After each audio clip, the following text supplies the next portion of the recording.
Fundación Escuela Libertad presenta Mujeres a Carta Cabal, un espacio para mostrar la fuerza, el poder de la mujer. Conduce Olga Viviana Guerrero.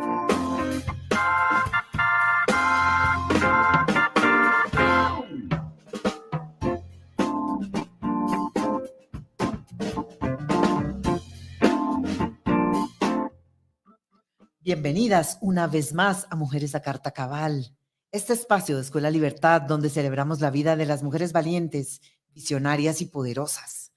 Una vez más, agradezco su compañía no solo en esta plataforma, sino también en nuestras redes sociales, Instagram, X y ahora TikTok.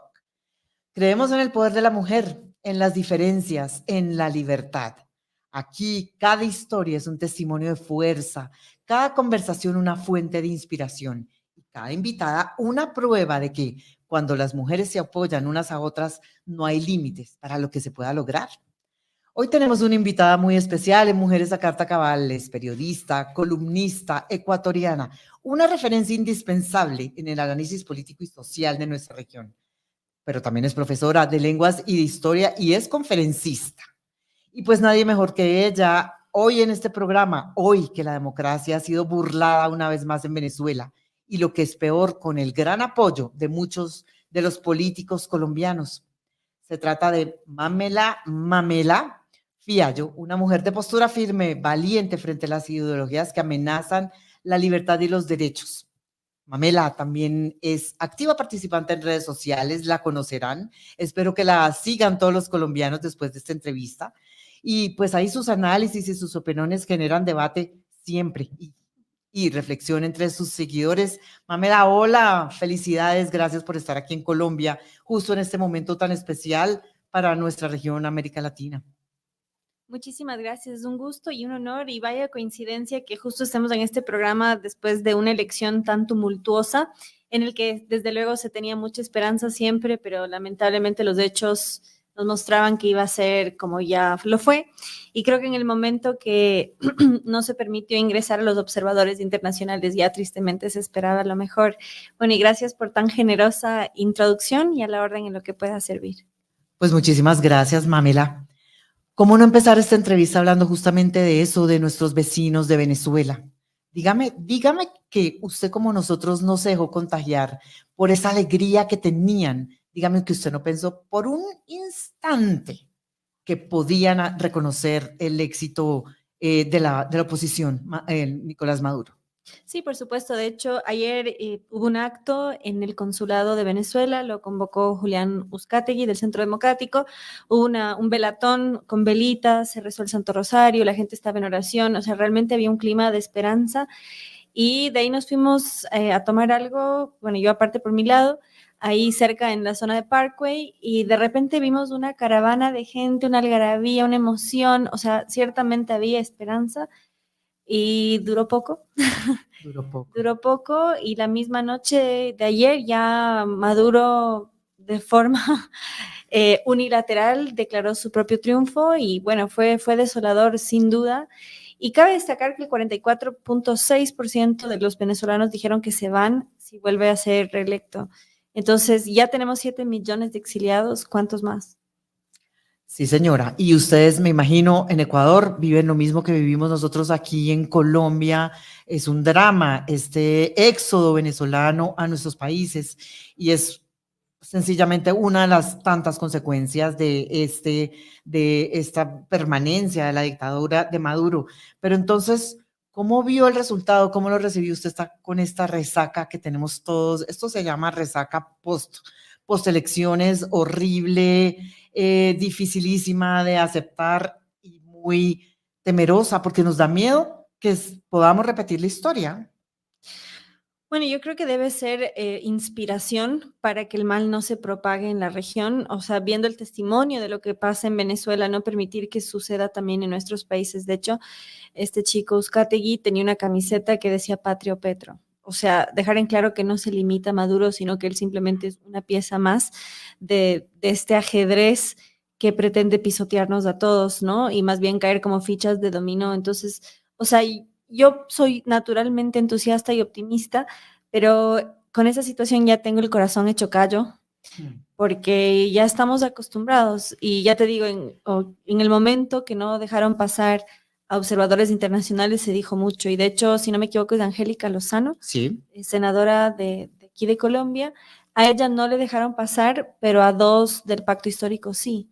Entonces, ese sesgo tan fuerte, o sea, el hecho que Andrés Pastrana, el expresidente de Colombia, no le dejaron pasar, y él mismo llamó abiertamente narcodictador a Maduro, o sea, y junto a él estaba Vicente Fox, Tuto Quiroga de Bolivia, entonces ya estábamos preparados para lo peor, pero siempre con esperanza en lo mejor, pero más bien, o sea, hay que ver que es una farsa en la figura democrática de Venezuela y que es una advertencia para los colombianos, sobre todo que lo sienten mucho más que otras naciones, que no permitan que se perpetúe este poder. Y ahí, si me permiten una breve lección de historia, Por favor. la figura dictador se usa y se abusa. No es lo mismo un dictador que un tirano.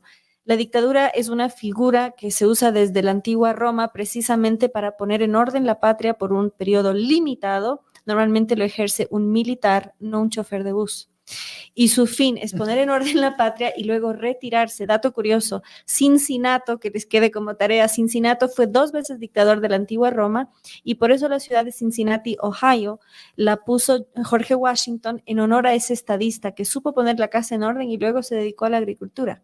Entonces, esa es la labor de un dictador. En cambio, un tirano se eterniza en el poder muchas veces por la vía democrática. Entonces, se ha exaltado figuras y términos que no corresponden o reduccionismos, pero muy importante saber que Maduro es un tirano y que no tiene ni la capacidad militar, ni como estadista, ni nada, ni siquiera como orador, porque nos habla payasadas de las mayorías mayoritarias y las mayorías minoritarias. Y eso es parte de la neolengua que imponen. O sea, es un movimiento político ideológico que no se sustenta en la lógica ni en la evidencia, sino solo en la obediencia. Entonces es una estupidización de la región. Y aplaudo que dentro de la propia izquierda haya gente como Gabriel Boric, presidente de Chile, que no reconoce el resultado. Y qué terror que Kamala Harris, que pretende ser presidente de Estados Unidos, sí lo reconoció. Y eso nos pone en alerta que puede nuevamente haber un fraude electoral en Estados Unidos porque ese es el modelo a seguir y las máquinas que han utilizado han sido de tecnología venezolana. Entonces el mal venezolano no se contiene en sus fronteras, sino que se propaga por el mundo. Pues entonces, ¿cómo ve el futuro de Venezuela, Mamela? Porque el destino será como Cuba, hasta que se muera o pierda la vida o le pase su poder Maduro a no sé qué otro. ¿Cómo ve ese futuro de Venezuela ya en este, yo sigo llamándole guayabo? Ciertamente es una resaca muy cruda, hay que hidratarse bien. Sí, por favor. Pero secreto para los bebedores, hay que tomar agua antes de dormir y amanecen sanos y buenos. En general es bueno hidratarse. Yo creo que hay que destacar algo. La oposición en Venezuela es parte del problema y se exalta figuras que muchas veces no lo merecen y ellos son parte del problema. ¿Qué pasó con Guaidó? O sea, se nos pintó como una figura y al final, ¿qué hizo, no? Entonces, Colombia tiene que estar muy en alerta, ¿no? Y lo digo como ecuatoriana, de hecho, ayer lo hablé con algunas personas, a nosotros nos cambiaron la constitución. No permitan que les cambien la constitución. O sea, nosotros ya no tenemos Congreso, nosotros tenemos asamblea. Y en ese sentido, ya que recién pasaron los Juegos Olímpicos, ver lo que era la figura de la asamblea. Justamente nace en la Revolución Francesa, que fue una revolución genocida, súper anticristiana, ¿no? Que se empapó de sangre y lo vimos en los Juegos Olímpicos. Entonces, esa figura luego se hereda, esa fue la primera revolución, luego tenemos la revolución bolchevique, que también instaura la figura de la asamblea. El Congreso es propio de las repúblicas, las asambleas, asamblea es soviet en ruso, o sea, soviético, ¿no? Entonces, entender que la figura de la asamblea es la mayor crisis que tiene una nación porque se acaba el sistema bicameral, se acaba la forma de regular el poder. Entonces, no dejen que eso pase. Nicaragua tiene Asamblea Nacional, Cuba tiene Asamblea Nacional, Venezuela tiene Asamblea Nacional, Ecuador tiene Asamblea Nacional. Entonces entiendan la importancia de tener un Congreso, un contrapeso al poder y que la Constitución tenga una solidez en cuanto al respeto a la ley, porque si no les va a pasar como sus naciones vecinas. Ustedes están quedando arrinconados como una de las pocas naciones que todavía preserva la figura del Congreso. Entonces, ¿qué va a pasar en Venezuela? Esperemos no llegue a ese punto a ser como una Cuba, pero está bastante cerca y justamente se sostiene por la farsa de la democracia de que hay alternabilidad y que la gente sigue eligiendo al tirano, pero sabemos que no es así. Entonces, más bien necesitan nuestro apoyo, pero sobre todo nuestra resistencia, no nuestra complacencia. No sigamos siendo cómplices. Obviamente resistimos, pero hay que hacerlo un poco más. Y el presidente de Ecuador, Daniel Noboa, convocó una sesión extraordinaria de la OEA justamente para tratar el tema venezolano porque se está eternizando en el poder este tirano. Entonces, animemos a nuestros políticos a levantar la voz, que mejor que una cabal que tiene una voz bien fuerte, Sí. pero también lleguemos más a la gente para que esas voces tengan más alcance y más apoyo. Entonces, no permitan que les pase lo que nos ha pasado. O sea, es muy, muy preocupante que te quiten tu constitución. Yo quería preguntarle eso y aprovechar que usted viene de Ecuador, un país que conoció la izquierda, un país que ha visto cambiar de presidentes con frecuencia, cosa que no ha pasado en Colombia nunca. Nosotros estamos estrenándonos en el mundo de la izquierda y pues ya vemos lo que está pasando en este país. Cuéntenos cómo fue esa transición de la izquierda a la derecha y las otras veces que pasaron a la izquierda. ¿Qué ha pasado en Ecuador y cómo lo siente y cómo lo ve? Bueno, hay algo muy triste que pasa en Ecuador, que una vez que se instaura esa izquierda tan radical, mueve el eje político. El Ecuador en este momento no tiene derecha. De hecho, nuestro partido tradicionalmente derecha, el Partido Social Cristiano, Ujú. terminó tan mal parado porque tuvimos un Guillermo Lasso que dijo no soy ni izquierda ni derecha. Entonces, en ese afán de ser conciliador, de querer estar con Dios y con el diablo, ni siquiera pudo terminar su mandato porque no supo aliarse con su aliado natural, valga la redundancia, y movió el eje político. Entonces, ahora ser de derecha es mala palabra, pese a que él nunca fue de derecha, porque ¿cuál es la realidad?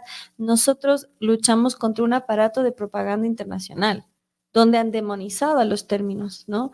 Entonces tenemos una sociedad naturalmente y tradicionalmente más conservadora, pero con unos medios masivos, entre paréntesis, progresistas, ¿no? O entre comillas, progresistas, que en realidad fomentan antivalores, como nuevamente vimos en los Juegos Olímpicos. Entonces nosotros tuvimos un régimen socialista que duró como 14 años, precisamente, no, 12 años, perdón, sí, del sicariato, sino además del uso de fondos públicos para lograrlo y perseguir a un opositor, ¿no? Entonces, Balda, si quieren investigar el caso, con Belarga.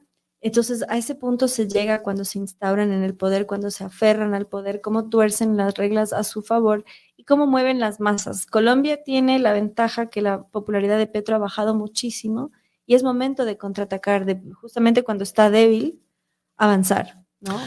La senadora María Fernanda Cabal acaba de lanzar es un ensayo, es una investigación muy profunda y muy extensa sobre el tema de las democracias en América Latina. Se titula La democracia en peligro y justamente habla de eso. La nueva izquierda o la izquierda de América Latina, entonces, según su teoría, está basada en tiranos porque llegan al poder a través de la democracia y precisamente a través de ella se quedan en el poder, transformando las instituciones desde adentro como un caballo de Troya. ¿Usted cree que Ecuador ya salió del peligro? Más o menos. Nuestro presidente actual dice ser de centro izquierda. Es una figura más de la conciliadora, es el presidente más joven de la región, recién cumplió 36. El socialismo del siglo XXI está muy golpeado, los candidatos que ha presentado han sido muy débiles. ¿Por qué? Porque tienen la desventaja que son personalistas, entonces sin su líder no tienen consistencia. Entonces, nuevamente, esa es otra ventaja que tenemos a nuestro favor, que debemos defender ideas y no justamente esos personalismos de estas tiranías. Entonces, Ecuador, agradezco profundamente y muestra que la gente quiere vivir en libertad, quiere prosperidad, ¿no? Quiere poder decir las cosas, porque otra cosa, más allá de, por ejemplo, los colectivos, estas turbas violentas de Venezuela, está la libertad de decir las cosas, o sea, la prensa, eso la gente se hartó. Yo tengo amigos prófugos de la justicia por aplaudir, cuando hubo el supuesto golpe de Estado el 30 de septiembre del 2010. O sea, cerraron todos los canales de televisión, solo se permitía el canal de Estado, y que hagan un poquito de conciencia en ese sentido nuestros hermanos colombianos. Eso para ustedes es inimaginable, que el régimen tome el control de todos los canales de televisión. O sea, y si ustedes se atreven a ir a liberar la señal, terminar presos por sabotaje, terrorismo y traición a la patria, ¿no? Que es el mayor crimen que hay a nivel penal. Entonces, y un amigo que decía a la gente, a ver, como que se organicen en juicio por aplaudir. Y se demostró jurídicamente que él no estaba instigando, no estaba violentando, pero igual estaba ahí. Y tuvo que escapar del país para no ir a la cárcel. Entonces, y todo esto fue una farsa, por supuesto, o sea, era un supuesto golpe de Estado, pero nada que ver. Entonces, no permitan que eso pase. O sea, ustedes por mucho tiempo fueron un oasis justamente cuando el continente se tiñó de rojo y ahora ustedes cayeron también. Entonces, es hora de levantarse, ver el ejemplo de Venezuela, no permitir que les pase y ser la luz del mundo que estamos llamados a ser. Ay, Mamela. Esto va a ser un poco difícil. Aquí estamos todos con la camiseta puesta y viendo la historia de los países vecinos, porque claramente nosotros hablamos de libertad, pero pero la tenemos, entonces no sabemos lo que es perderla.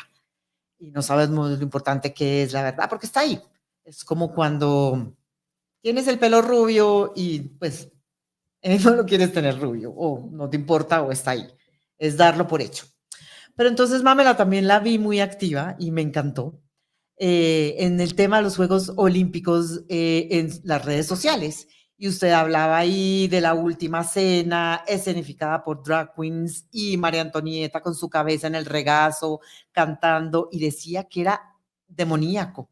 ¿Por qué? Denos esa explicación, porque pues las imágenes obviamente son muy choqueantes, son impresionantes, pero desde su visión de historiadora y desde su visión conservadora en todo lo que ha hecho en sus redes y en sus presentaciones y todo, ¿qué le pareció y por qué?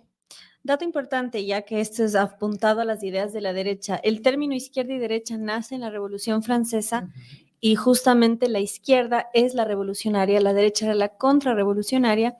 Y les invito en ese sentido a ver la película Vencer o Morir, contactar a Bosco Films y proyectarla aquí en cines, porque en Colombia no tuvo casi visibilidad. Es una película sobre la contrarrevolución, que eran desde campesinos hasta militares retirados, mujeres también, personas que se armaron justamente en defensa de sus tradiciones porque la revolución prohibió la fe. Prohibieron el sonido de las campanas de las iglesias y prohibieron hasta el calendario, porque nuestro calendario es antes y después de Cristo. Eso fue la Revolución Francesa y nos lo venden como un ejemplo a seguir, pero fue el retorno a la barbarie. En la Revolución Francesa había el culto a la diosa Razón, en la cual pisaban crucifijos. Entonces, decir que es abiertamente demoníaco es saber un ápice de historia, y además, en lo que fue la ceremonia de los Juegos Olímpicos, hay una escena que están en una biblioteca, se van intercambiando libros eróticos y el último se llama El diablo en el cuerpo. Y ahí proceden a tener un trío, 2 hombres homosexuales e incorporan a una chica al final. Y ese libro es sobre una mujer casada que su esposo se va a la guerra y tiene un desliz con un menor de edad. Y eso nos remonta justamente al presidente de Francia, Emmanuel Macron, que a sus 15 años empezó a salir con su actual esposa, que era madre de familia de un muchacho de su propiedad. Entonces esa exaltación a la pedofilia, al fin nos dio un ejemplo, o sea, ya los teníamos de sobra, pero al fin lo reconocieron ante cámaras, ante el mundo entero, que el lobby LGBT incorpora la P, que es la pedofilia. Entonces es un poco crudo lo que estoy diciendo y quizás nos censuren, pero hay que decirlo de frente. Fue una apología al mal. Entonces, y si nos remitimos a textos bíblicos, está en Salmos 96:5, que los dioses de los paganos son demonios. Y justamente cuando hubo una escena de un caballo electrónico, estaba cabalgado por Secuana, que es la diosa pagana que personifica el río Sena.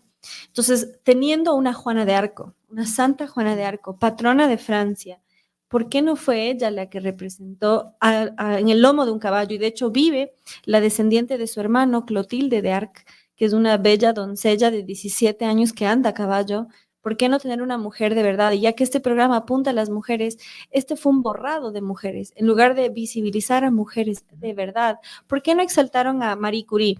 Este evento exaltó Liberté, Égalité, Fraternité, las columnas de la Revolución Francesa y agregó sororité.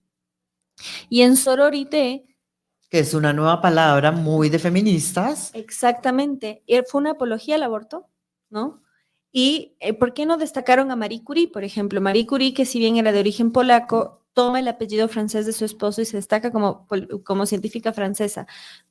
¿Por qué no exaltar a una científica, una premio Nobel? ¿Por qué? Porque era católica. Esta ceremonia fue profundamente anticristiana. De hecho, a un competidor de surf de Brasil le hicieron quitar su Cristo Redentor de sus tablas de surf y como acto de protesta, la ganadora de la medalla de bronce de skate dijo en lenguaje de señas, ya que están censurando, lo hizo en señas, que Jesús es el camino, la verdad y la vida. Entonces, y ¿Por qué cree que está pasando esto? Porque uno no pensaría que Francia es un país anticristiano, todo lo contrario, siempre ha criticado un poco, no ha querido, hay unos grupos, digamos, políticos en donde se critica o se prohíbe o pretende prohibir las burkas a las mujeres musulmanas y este tipo de cosas. ¿Por qué está pasando esto en este momento de la historia? no, sí, Francia es profundamente, o sea, hay una resistencia, de hecho, todos los años, cuando es la fiesta de la Virgen de Lourdes, es multitudinario, o sea, entonces Francia tiene, ellos se jactan de su laicidad. Cuando uno adopta la ciudadanía francesa, el símbolo es el de la Revolución Francesa. Entonces, el espíritu anticristiano reina en Francia, tristemente. Si bien hay una resistencia, recomiendo mucho a Marion Maréchal. Ella es sobrina de Le Pen, es eurodiputada, madre, esposa y fue de las primeras en lamentar lo que pasó en los Juegos Olímpicos. Entonces hay que estar en alerta. O sea, prohíben el hijab, pero en una Francia profundamente islamizada. O sea, hay lugares donde ya las mujeres no pueden ir y ahí hay que ver la profundidad que es vivir en libertad. Porque incluso en una sociedad cristiana uno puede no tener fe y no ser perseguido. En cambio, en una sociedad islámica no hay la libertad de elegir que tanto ostentan. Entonces, hay que estar en alerta. Francia está en una decadencia profunda. Fue vulgar y abiertamente demoníaco, sí, por los ejemplos que ya les doy. Sodoma y Gomorra. Sí, ¿Sí? sin tapujos. O sea, la hipersexualización que tuvo La última cena. Sí, que la quieren negar, pero la simbología está y los mismos artistas lo han reconocido, pero como hubo un cambio discursivo, tuvieron que negarlo porque les exigieron que se disculpen, pero, o sea, no hay más ciego que el que no quiere ver. Porque cuando lo hicieron, acordémonos de Charlie Hebdo, eso fue otra situación. Ahora no se meten con los musulmanes porque, pues, después de eso hay como siempre una reacción. En cambio, los católicos nos quedamos, somos como el ala decente de las religiones. Sí, de hecho, hay una figura que es Andrew Tate, que es el hombre más buscado en Google. Él justamente se acercó al Islam porque decía que estaba harto de los cristianos que no defienden su fe. Y él ahora está en Rumanía diciendo cárcel por Cristo e invitando a todos a protestar afuera de las embajadas de Francia y a justamente a ser más combativos porque la fe se ha vuelto blanda. Entonces nos han hecho tener vergüenza en nuestra fe. Yo aquí en Colombia estoy dando talleres sobre cómo defender la fe desde la historia y al final de la charla se me acercó un señor y me dijo, pero ¿cómo defiendes la Inquisición? Y le digo, ojalá hubiese otra. Dice, ¿qué? Porque nos han hecho creer que tenemos que pedir perdón. Y yo les digo, con mucho gusto pueden apelar a mí o a cualquier historiador que no te la cuenten, una gran página en YouTube, pero si sabemos que solo la verdad nos hace libres, todo lo que atenta contra la verdad surge de la mentira. Partiendo de ahí debemos ser más vigorosos en la defensa de nuestra fe, principios y valores. Entonces entender justamente que eso es uno de los tantos ataques. Y recomiendo mucho la obra Santa Inquisición, Tribunal de Misericordia. La escribió un gran amigo mío que justamente explica, por ejemplo, en la Santa Inquisición tus enemigos no podían testificar en tu contra, precisamente para que haya transparencia, cosa que no pasaba, por ejemplo, en los brujas de Salem, que era justamente una cultura más que protestante, puritana, esa variedad del protestantismo que era puritana. Entonces, eso no pasaba en la Santa Inquisición, que por cierto lo funda la reina Isabel la Católica, una mujer desde la misericordia, para que las turbas medievales no vengan con antorchas, sino que la gente se pueda defender. Entonces, por ejemplo, en el sistema británico les ponían pesas en los pies y si se hundía era bruja y si flotaba, o sea, No flotaba entonces nadie, no, ¿eh? no había forma de salvarse. En cambio, en la Santa Inquisición uno tenía derecho a defenderse. Y lo más curioso, y lo digo como ejemplo, digamos, esperanzador, era un señor masón que se había convertido. Entonces, nadie está más allá del bien, pero seamos nosotros el testimonio fiel en defensa de sus principios y valores y no nos dobleguemos porque el enemigo nos quiere debilitados. Pues bueno, eso es una gran explicación para todo lo que todo el mundo vio, que se sintió ofendido y no sabía por qué. Ya nos dio 1000 razones para eso, porque de verdad no sabemos en últimas, en este mundo, qué es lo que está bien y qué es lo que está mal. O sea, volvemos a Sodoma y Gomorra, volvemos a la Biblia y volvemos a nuestros valores tradicionales, que es lo que queremos rescatar en este programa, además. Pero ahora sí, Mamela, hablemos de usted.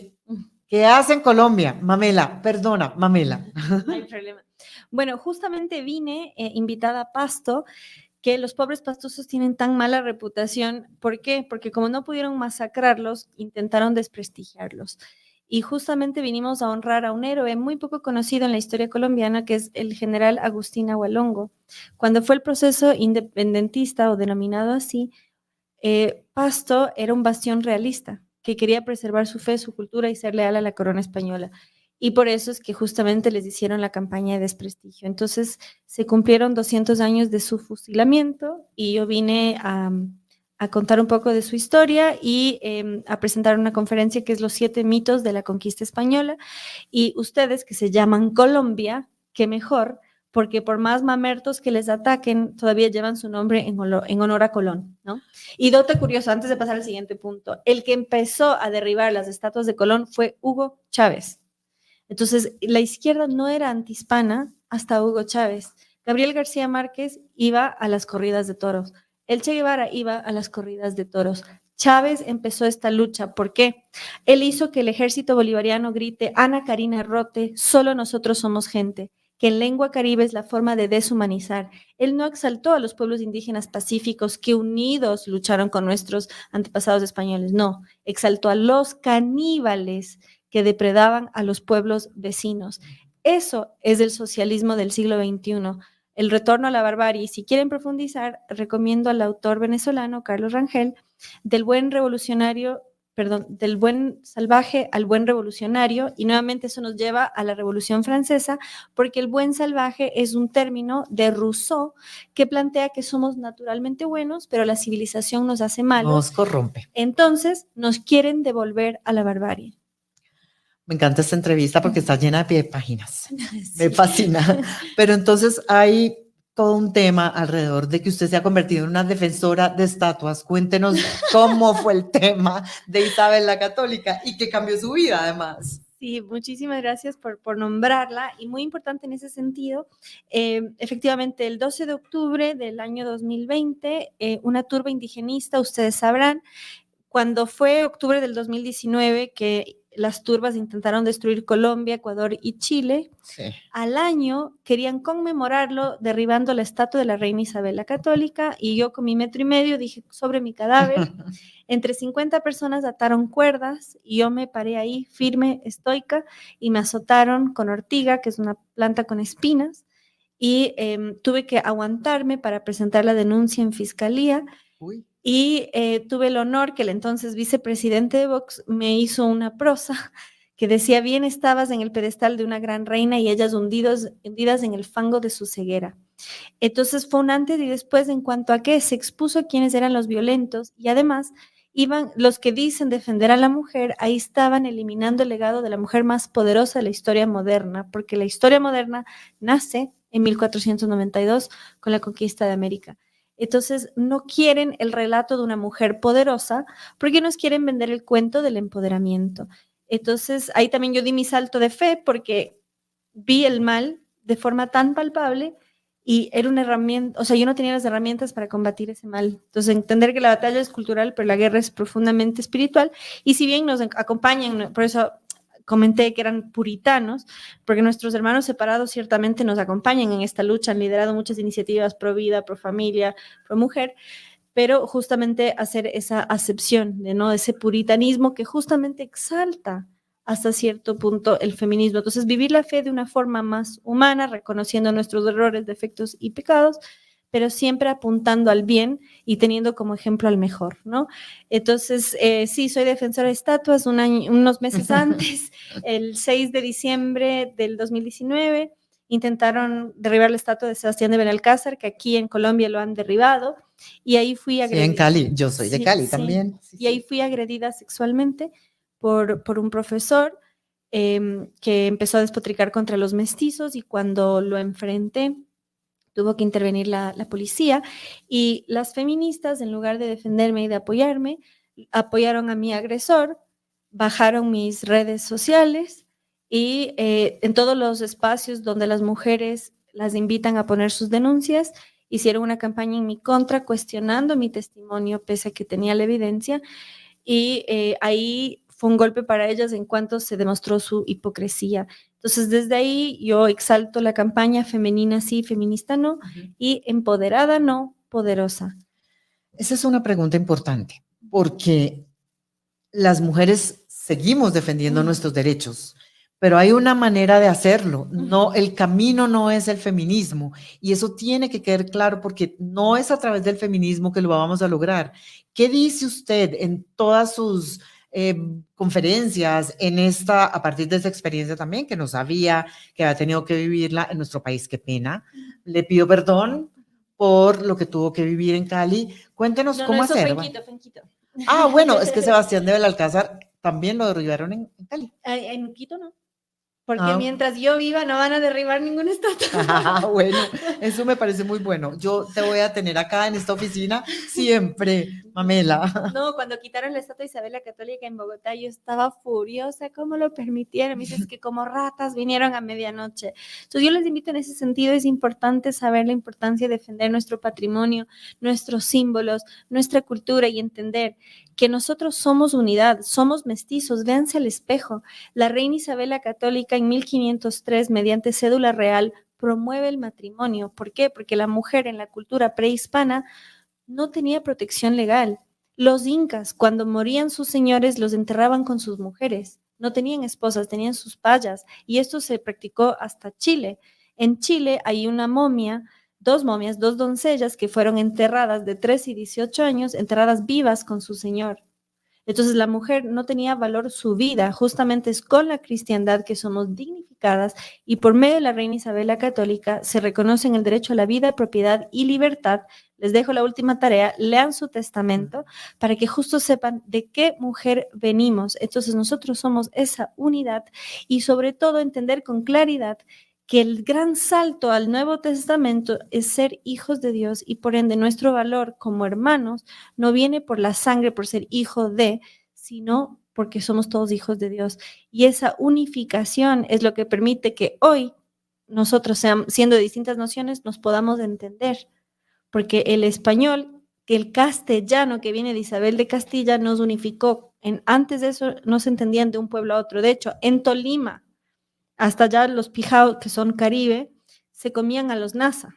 Entonces, si uno va al Huila, siendo tolimense, le van a decir come nasa.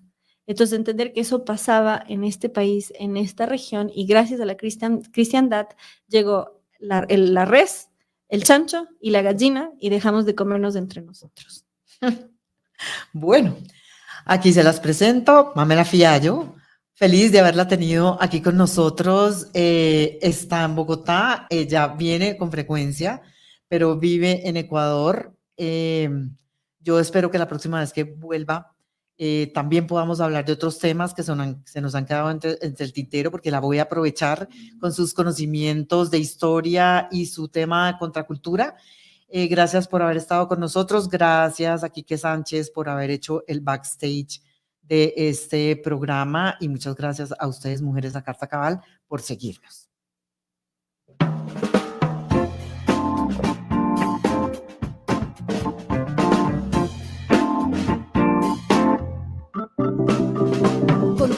ella lucha por un futuro. Prepárense para un viaje emocionante y revelador con Olga Viviana Guerrero en Mujeres a Carta Cabal. Aquí las voces de las mujeres se elevan, los sueños se hacen realidad y las verdades se revelan.